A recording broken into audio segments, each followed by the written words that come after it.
Hier soir, la France a voulu survoler l'Algérie pour attaquer militairement le Niger. Le président Macron a voulu effectuer une opération militaire au Niger en passant par l'Algérie. Mais l'Algérie a refusé l'autorisation de survol de son territoire à la France. On apprend qu'Alger a refusé à la France une autorisation de survol de son territoire pour mener une opération militaire au Niger. Les précisions sur place de Faisal Metaoui.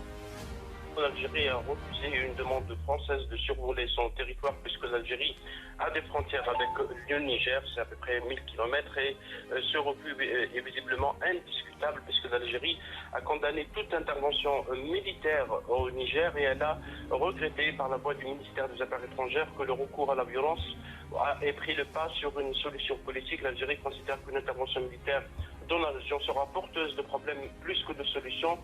Ça veut dire que si l'Algérie n'avait pas refusé d'accorder à la France une autorisation de survol de son territoire pour effectuer une opération militaire au Niger, ce matin, on allait tous se réveiller avec des nouvelles des bombardements par la France des bases militaires du Niger.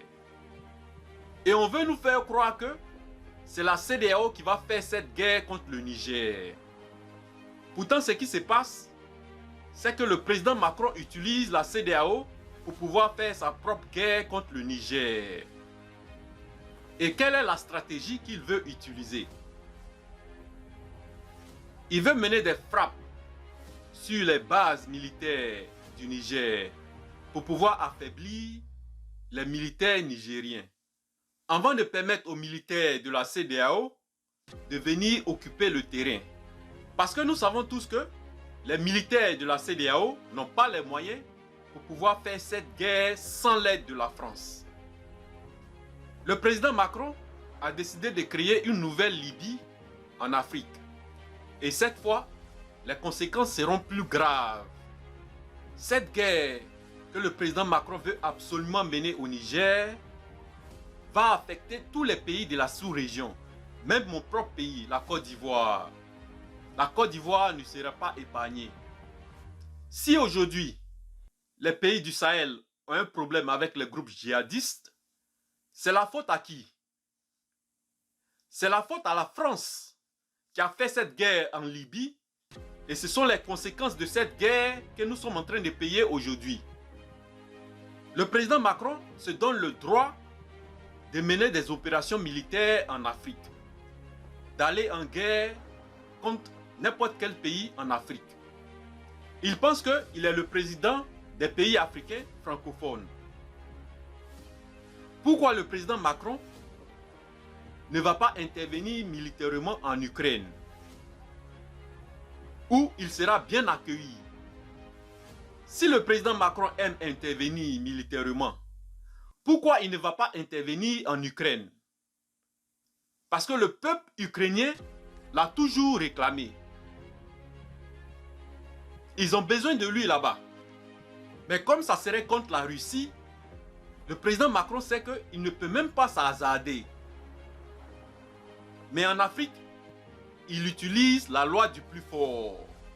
Cette même loi qu'il a utilisée pour les îles éparses du Madagascar, des îles africaines qu'il a confisquées. Jusqu'aujourd'hui, il dit que ces îles appartiennent à la France. Le président Macron condamne la Russie pour son intervention militaire en Ukraine. Pourtant, il veut absolument intervenir militairement au Niger. Le fait qu'il a voulu survoler l'Algérie pour aller attaquer le Niger, c'est la preuve que la décision d'aller en guerre contre le Niger a été prise par le président Macron et non les dirigeants de la CEDEAO. Le président Macron croit que nous sommes actuellement en 1880. Pour lui, les Africains sont ses esclaves, puisqu'ils utilisent toujours la monnaie des esclaves, le franc CFA. Et je pense qu'il est temps de mettre fin à l'esclavage volontaire de nos dirigeants.